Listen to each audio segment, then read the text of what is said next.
CAPL interview question and answer. If you're not subscribed this channel, please do subscribe.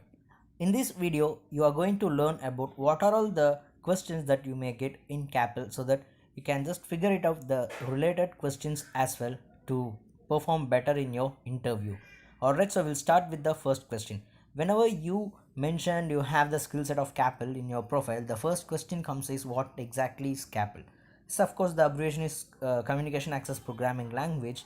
More about is CAPL is a procedural language similar to C, which was developed by Vector. The execution of program blocks is controlled by the events. The programs, that is CAPL programs, are developed and compiled in a dedicated browser, say CAPL browser. This makes it possible to access all the objects maintained in the database, that is messages, signals, environment variables as well as system variables. So these are all the statements that you can give for the question what is CAPL.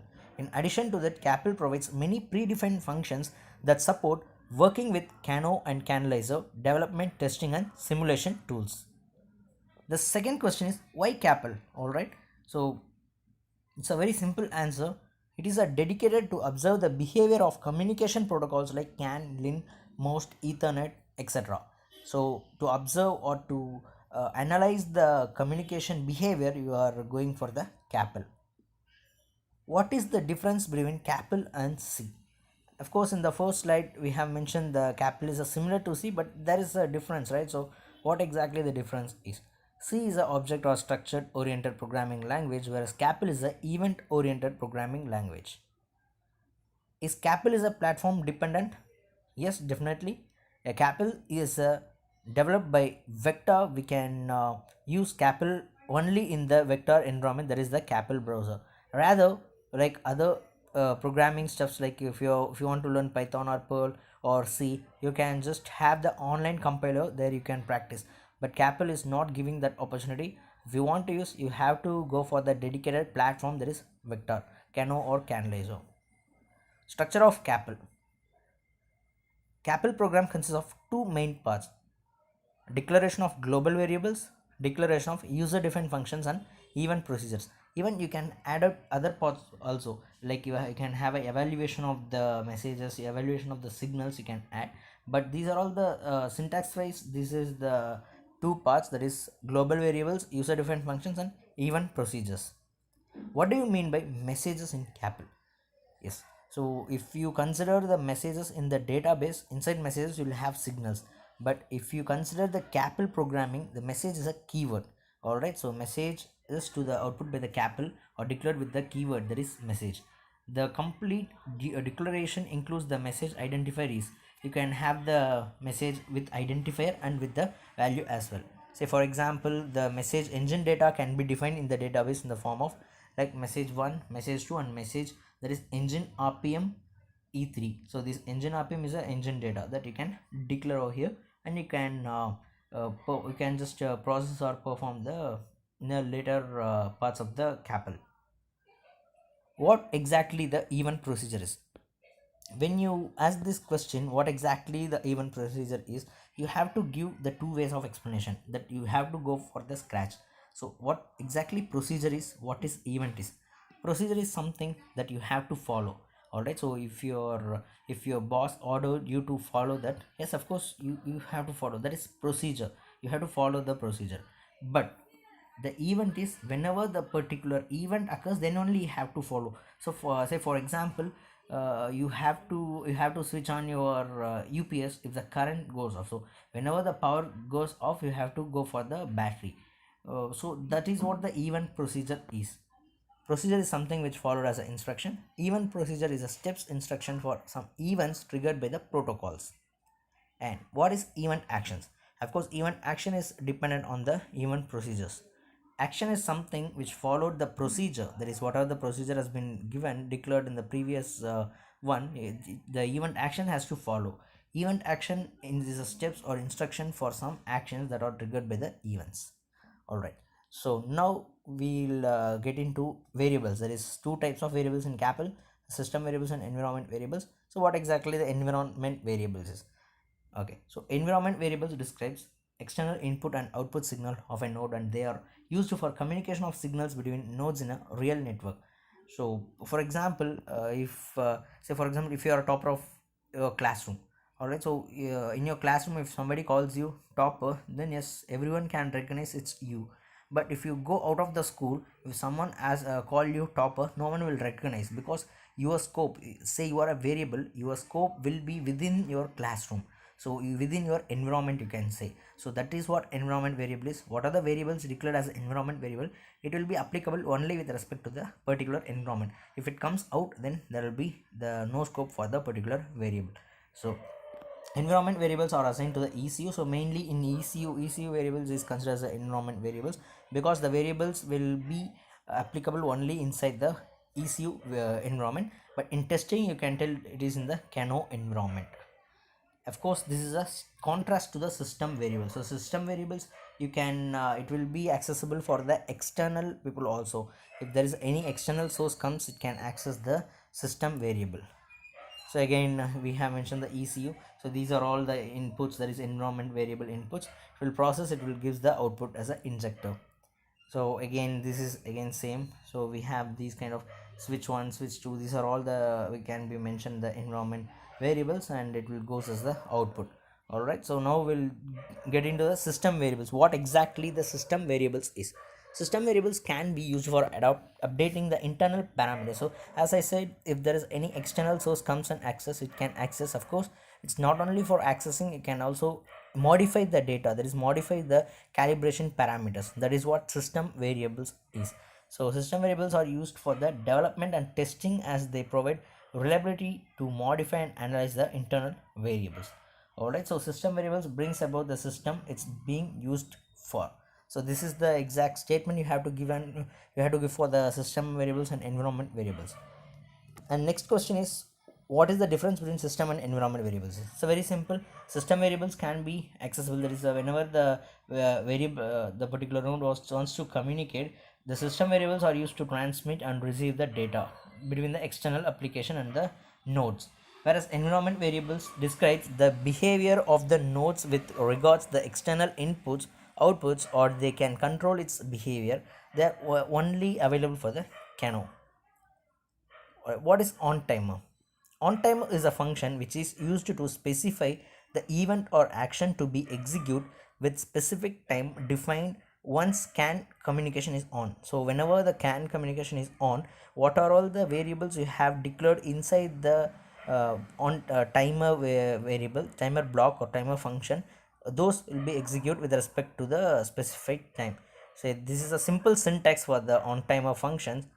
See, here we have mentioned set timer variable 1, set timer cyclic variable 2, set timer cyclic variable 3. Here we have mentioned 1000 milliseconds. So all these declared here is a milliseconds. That is 1000 milliseconds is nothing but 1 second. So 1000 millisecond, 2000 millisecond, that is 2 seconds.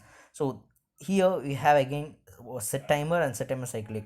So if your interviewer asks you to send particular signal for one time, or send for the multiple times with the periodicity of 2000 milliseconds, then you can use set timer for only once, and set timer cyclic is for keep on repeated. If you want the variable has to transmit in a repeated way, then you go for the set timer cyclic. What are all the data types in CAPL? So in CAPL we have three classification of data types. One is integer, another one is individual characters, then another floating point numbers. And integer, you have so many stuffs like byte, word, d word, int, long, n64, keyword. Then individual character, it's character. Then floating point is float, double, and it's all 8 bytes. So in integer you can have unsigned as well as signed. In unsigned you have 1 2 4, and in signed you have 2 4 8. Again in answer you have 8 bytes. So these are all just a classification, but you can tell all these if someone asks you about the data types in CAPL. How can you log in when CAPL executions? So in CAPL you can log, right? So you can record the data whatever you have done. So you can, by enabling the logging block, you'll have the block logging block. By enabling the logging block, select any of the formats like easily readability format. So for whatever is understand for you, you can always go for ASCII format also. It's simple like notepad. You can open it and you can analyze your log. What are the modes of execution in Kano?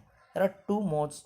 There are online mode and offline mode. So online mode is something that you are executing to generate the log, and offline mode is something what you have log in your hand, you want to analyze. So as you aware, there is getting the lab slot or tool slot is bit difficulty. So whenever you got the availability of lab, you can use online mode, and for analysis you can go for the offline mode. So once you get the log, you can analyze in your local PC also by using offline mode. How can you read the function signal using CAPL? So you can directly access the signal values for the purpose that is write dollar. So this is just you are reading the signal. All right, so reading the signal, for that you have to mention dollar in front of the signal name that is in the LHSC int value. Here the value is a signal name, it's in the LHS side, and you have to read that is a dollar sign engine RPM. You want to read the engine RPM. So the value is a variable, it will holds the engine RPM. It may be 2500 RPM, so it may hold this value and it will print you. So this is, you can read like this. And if you want to set some value, you want to give some value, if it is a other programming language, you can use the term call, you can give. But in as it is a CAPL, it's a event procedure language, you have to mention the variable term called set value. How to set value to the signal? In CAPL, you can directly set signal values. For this purpose, you have to use again the dollar sign in front of, but it is in the RHS. See, engine coolant temperature, that is here you have mentioned dollar sign, and in our RHS right hand side, you can write the particular value, and you can also compare. If the engine coolant temperature is more than 150, or right, stop engine. So as it is a 140, it will not be stop, it will maybe keep on running, but you have to set the particular value for the variable. So this can be attained by using the dollar sign. So dollar sign is used for both reading the value as well as setting the value. All right, what is online mode? The process of executing the script and save the log in any applicable format is called online mode. For that, you can just click on this and it will be enabled to the online mode. Alright, so you just want to give an execution. What is offline mode? For the purpose of analyzing the log file and run the measurement to analyze executed log in the offline mode. You can just select this to offline mode, you can execute, you can observe their graphical window or trace window as well. How can you reuse code in CAPL? Of course, reusing code is familiar with almost all the programming language. In CAPL, how can you do that? You can reuse CAPL code more easily in multiple simulation setups. The macros are developed, replaced with the text that CAPL compiler prior to the subsequent processing in the program. So you'll have so many macros available to reuse. So if somebody asks you how can you reuse that code, you can go for macros. That's the best option in CAPL. So in macros, it's a simple syntax, it's a node name. In channel, you can see number of channels to which the node is assigned, then network name, number of network to which the channel is assigned, and a file name, which file you contains the source code is, then base file name, name of the .can file that is just compiled and especially useful in the include files, bus types, that is bus type of the channel to which the node is assigned. So these are all the macros, that is commonly used macros, you can tell. All right, so using these macros, you can make the program so simpler. How can you create the executable program file, that is CPF? You can see CBF format, so CAPL binary format. In order to create the executable program, it's like a executable jar file, it's like a in a batch file. So you can tell just for the easy readability, in order to create an executable program file in the that is in CBF format, CAPL binary format, extension is .cbf. You must compile the program with CAPL compiler. In CAPL compiler, you have to compile so that the particular stuff will convert into CBF format. What exactly can DB? So can DB is nothing but the database which holds messages, signals, nodes, and whatever you want, you can go for it. And you have to write your CAPL script only within the scope of the database or with some system or environment variables. So CAPL supports the word with the work with the symbolic database. This database contains identifier, messages, signals, as I said. So these are all the statements. Then the database can be created using created or edited or viewed using the database editor, that is CanDB++. Assigning database to the Cano configuration is also one of the main stuff in the CanDB. They can use the associated symbolic parameters instead of identifying data types. Also, you can use the symbolic parameters also for using CanDB. Mention some warnings. So this is one of the common question you may get so far. Mention some of the warning you faced when you are executing the CAPL. Here we have mentioned 2 to 3 warnings, so it will be helpful for you, and you can also list out what are the warnings you have met. You can note it down, and it will be helpful for you to crack the interviews. So first warning is specified channel not available. This may occur when you are mentioning wrong channel ID for the variable declaration. The code has no effect. This may occur if you use not applicable operator. And empty control statement found. This may found if you use extra semicolon. Also yes, that's what, if you use this 2 semicolons in a row, you can get the empty control statement found. So this is the one of some warnings that you want to use, and you can also note down what are the warnings you faced so far. Mention some errors you faced when writing CAPL scripts. Pass error. So this is a very common error. This may occur when you are mentioning wrong channel ID for the variable declaration. With this error, you cannot proceed further. Declaration invalid. This may occur if you use not applicable operator. So this ends this CAPL tutorial. I guess you got something like how to answer the question and what would be the answer, how would be the answer, and how would be the question, so that you can easily draft. With these questions, you can able to draft the relevant questions as well, and you can get ready for your interview perspective. All right, so if you're not subscribed this channel, you can do subscribe, and catch you in the next video. Until then, bye, take care.